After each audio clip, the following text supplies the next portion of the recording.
अस्सलाम वालेकुम। Body language या बदन बोली एक ऐसा मौजू है जिसके बारे में मेरे ख्याल में हर बाशऊर शख्स को अंदाज़ा होना चाहिए, बिलखसूस हर वो नौजवान जो ज़िंदगी में आगे बढ़ने और कामयाब होने का अज़म रखता है।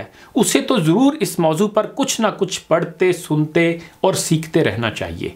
बॉडी लैंग्वेज या बदन बोली का एक अहम अंसर नफासत है। ये एक बेहतर, अच्छी और कामयाब शख्सियत का लाजमी वस्फ है। अल्लाह के प्यारे नबी सल्लल्लाहु अलैहि वसल्लम इंतहाई नफीस थे।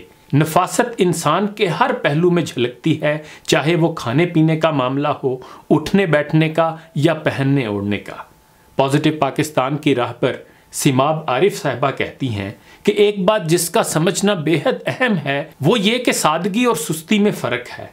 अगर आप सर झाड़ मुंह फाड़ हालत को अपनी सादगी और दरवेशी समझते हैं तो इस वहम से निकल आइए। जी हाँ, लिबास का सलीका, खाने पीने और दूसरे मामलात का सलीका सादगी का लाजमी जुज़्व है। चपड़ चपड़ की आवाज़ों के साथ खाना, बात करते हुए मुंह से थूक का निकलना, होंठों के किनारों पे लाब का लगे रहना, लोगों में बैठे हुए ज़ुकाम की शूशू से सबका जी मुकद्दर करना, खाने के बाद मुंह खोल के बावाज़े बुलंद डकार लेना, कपड़ों को बगैर इस्त्री के पहन लेना, लिबास का मौका की मुनासबत से इस्तेमाल ना करना, महफिल में बैठे नाक में उंगली डालना, बुरकों का पैरों से नीचे रुलना, खाने के बर्तन में सलीके से ना खाना वगैरह वगैरह।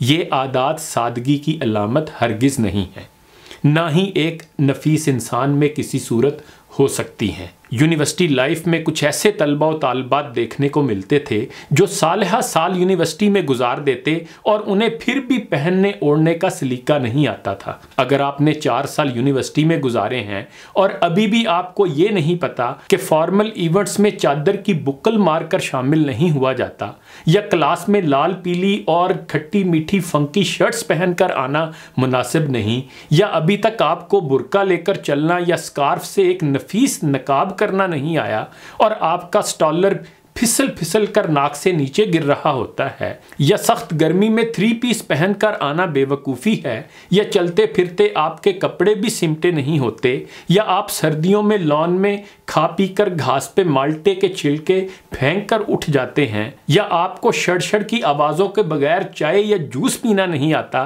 तो आपकी गलत फहमी है कि आप नफीस हैं। आपने अभी तक ढंग से खुद को संभालना भी नहीं सीखा।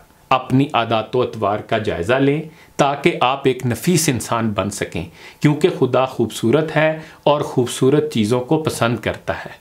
इन्हीं गुजारिशात के साथ इजाज़त चाहूँगा। अपना ख्याल रखिएगा। अल्लाह हाफ़िज़।